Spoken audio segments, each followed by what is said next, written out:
갑자기 왜? 뭐 완전히 아닌 소리는 아니라서 제가 이제 반박은 안 했어요. 일단 그 얘기에 싸가지 없다. 싸가지 없다. 싸가지 없다 뜻이 저게 뭐야? 버르장머리 없다는 거야? 예의 없다는 거야? 아니면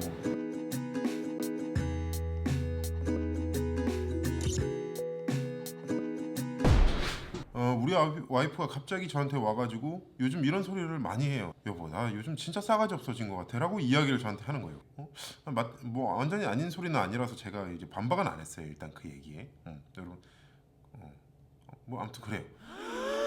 무슨 소린가 하고 자초지종을 들어보려고 물어보니까 한다는 이야기가 택시기사 아저씨 택시를 탔는데 어디 가주세요라고 이야기를 했을 때 그게 어떻게 하는지 잘 모르겠는데 그러면서 계속 약간 이제 어른한테 할 표현은 아니지만 이게 굳이 딱 맞는 표현이 이거밖에 없어서 궁시렁 이렇게 이야기를 했던 것 같아요. 내비게이션 치면 되지 않나라는 생각이 든 거예요. 그래서 다영이가 아주 직설적으로 아주 버르장머리 없고 아주 싸가지 없이 이렇게 이야기를 했대요. 내비게이션 치시면 나올 텐데요. 이렇게 얘기를 했대요. 이게 싸가지 없는 거예요? 뭐 그 기사님이 다영이한테 왜 이렇게 싸가지 없게 말을 해요? 뭐 이렇게 얘기했다는 게 아니에요. 다영이가 그 얘기를 해놓고 혼자 뜨끔했다는 거야. 내가 너무 싸가지 없게 이야기했나? 그러면서 집에 오면서 계속 그 생각이 들었다는 거예요. 그러고 보니까 내가 요즘 정말 싸가지가 없어진 것 같아. 이런 식으로. 잃지 말아라. 오늘은 그래서 거기에 대해서 이야기를 해보려고 하는 겁니다. 그 싸가지라는 게 우리나라에서는 무시하고 깔보고 예의 없고 젠틀하지 못하게 대한다는 그 정도 수준이 아니라 내가 내 입장에서 할 수 있는 이야기를 한다는 것 자체에서 그런 일들에서부터도 그렇게 접근을 한다는 게 굉장히 큰 문제라고 생각을 해요. 이거는 되게 우리나라 그냥 정서에 그냥 뿌리 깊게 박혀 있는 거예요. 만약에 아까 그 상황에서 택시 아저씨한테 그렇게 다영이가 이야기를 했을 때 그걸 왜 저한테 물어보세요? 라고 이야기를 한다면 그렇게 이렇게 공격적으로 그건 싸가지가 없는 게 될 수도 있어요. 왜냐 어찌됐든 어른이고 우리나라는 나이에 따른 예의를 어느 정도 갖춰서 행동을 하는 게 대한민국이라는 사회를 살아가는 하나의 그냥 방법이에요. 당연한 방법이기도 해요. 그냥 내비게이션 치면 나오는 거라서 내비게이션 치시면 나올 것 같은데요 라고 이야기를 했을 때 심지어 그 아저씨 반응이 굉장히 시큰둥했다고 이야기를 하거든요. 분명히 그분은 싸가지 없다고 생각을 했을 수도 있어요. 아니면 원래 성격이 그렇던가. 그냥 생각해보니까 나도 그 생각이 드는 거예요. 차라리 싸가지 없는 사람이 되더라도 그냥 할 말을 속 시원하게 내가 하고 싶은 대로 내 감정 상태를 표현할 수 있는 사람이 되는 게 낫지 않나. 사실 다영이는 그런 걸 굉장히 못하는 사람의 어떤 그런 표본이었고 나도 그런 걸 잘 못해요. 우리는 예를 들어 뭐 이런 게 있었어요. 캠핑장을 가지 않아도 바베큐를 해 먹을 수 있는 이런 가든 같은 그런 고깃집이 있었는데 거기서 고기를 시켰는데 우리가 예상하고 시켰던 것보다 양이 훨씬 적게 나와서 굉장히 당황했던 적이 있어요.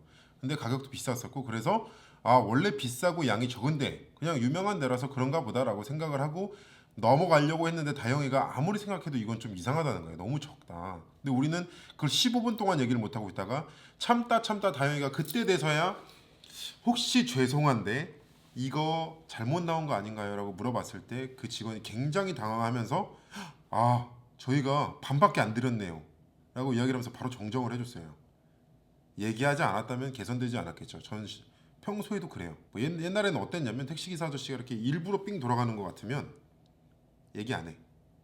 열받지만 그냥 돈 몇 푼 더 쓰고 말겠다라는 생각이 더 들었었어요. 근데 살아보니까 우리 나이 든 분들, 그러니까 연배가 많으신 분들을 보면 자기 할 말 못할 말 다 하시잖아요. 되게 상황 뭐 판단 못하고 그냥 막 하실 때도 많아서 우리가 무슨 꼰대라는 말로 지칭하기도 하고 나는 그게 굉장히 이해가 되지 않았지만 어느 순간에 돌아보니까 내가 내 밥그릇 뺏기지 않고 내가 내 권리를 제대로 찾아 먹으려면 어느 정도 그런 점이 필요하겠다라는 결론을 내기 시작했어요. 내 스스로 벌써 33밖에 되지 않았는데 뭐지? 벌써 그런 결론을 내고 그런 행동을 좀 갖기 시작했어요.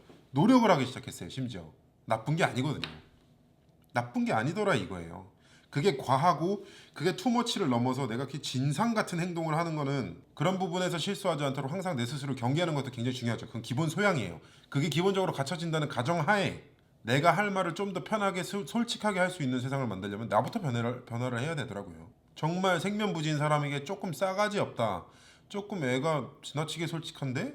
라는 이야기를 듣는 한이 있어도 난 내 할 말을 해야겠다라는 생각이 들기 시작하더라고요.